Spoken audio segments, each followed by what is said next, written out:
this is the one person company, the code factory, Right. right? When you Yeah. when you realize that you're not trying to replace humans or say human work is not valuable. What you're realizing is that most of what you do every day is a loop. And so as a startup founder, like clearly it's better for myself and my investors if I'm able to do the work of 10 people on the pay of one. And so what does that mean? Well, every morning if I had a CTO, what would they be doing? Right? They would be reading a Datadog report or a Sentry report and any issues that were filed in the night.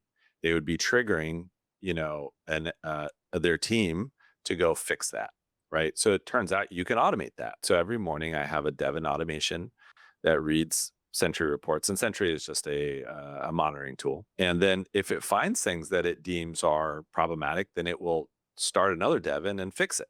And then what I'm doing is checking back in.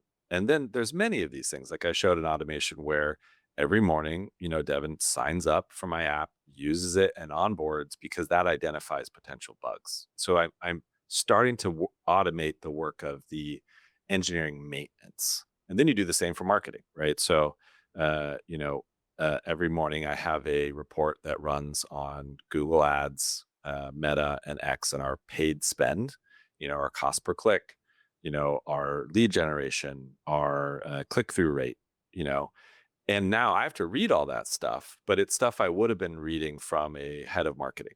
What you're starting to realize is you can automate a lot of these things, but what you can't automate is what should you build Hmm. and the Yeah. features that matter. But you can speed those up drastically, right? So what I'm doing in Claude Design is the iteration process that I would have gone through with a designer, which would take weeks.